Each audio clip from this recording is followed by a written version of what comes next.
हिमाचल प्रदेश के बागवानी मंत्री आदरणीय जगत सिंह जी का बयान आपने भी पढ़ा, हमने भी पढ़ा,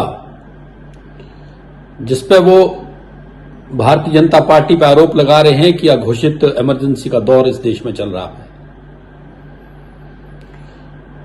आदरणीय जगत सिंह नेगी ये बात भूल गए कि इस देश में आपातकाल आपकी जनप्रिय नेता स्वर्गीय इंदिरा गांधी जी ने लगाया था, और वो कैसा आपातकाल था, उसकी पीड़ा और वेदना उस समय के विपक्ष जिसमें हम सब लोग थे हमने सही है। और उस आपातकाल के खिलाफ सारा विपक्ष पूरे देश में एक हुआ था। सब पार्टियों ने अपना मन मुटाव तोड़ करके एक झंडे के नीचे इकट्ठे हुए और एक सिंबल के ऊपर चुनाव लड़ करके कांग्रेस को शिकस्त दी थी। आदरणीय जगत सिंह नेगी जी को आज ये अगर अघोषित ये आपातकाल नजर आ रहा है तो इस देश में वो सब लोग भी एक झंडे के नीचे आकर के एक सिंबल के अंदर चुनाव लड़ा करके दिखाएं। हमास से मित्रता करने वाली ये कांग्रेस सरकार, जिसके मुखिया देश में प्रस्ताव ला रहे हैं कि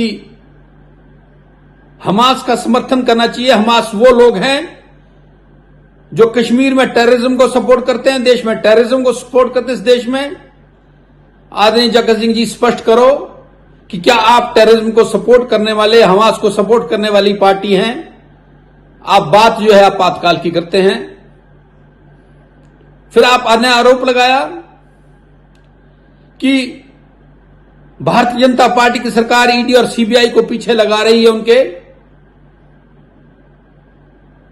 आदरणीय जगत सिंह नेगी जी, अगर 140 करोड़ की इस देश की आबादी में 39 लोगों के गिरेबान में अगर हाथ ईडी और सीबीआई ने डाला है तो ये वो लोग हैं जिन्होंने 70 साल के शासन में देश के गरीबों का पैसा चूसा है। आज वो अगर वो पैसा, आज वो रिश्वतखोरी और आज वो चोर बाजारी अगर आम जनता के बीच में आ रही है तो आपको इस बात की पीड़ा क्यों है? और उसमें आपके वो सर्वप्रिय नेता भी हैं जो अभी देश में जमानत पर हैं। जहां तक बात आपने सरकारी नौकरियों में एक्सटेंशन की बात की, आप अपने गिरेबान में झांकें कि आपने 70 साल में आपने ना केवल एक्सटेंशन दी, आपने तो बहुत सारे अधिकारियों को सुपरसीड करके नौकरियों में उनको ऊपर स्थापित किया है।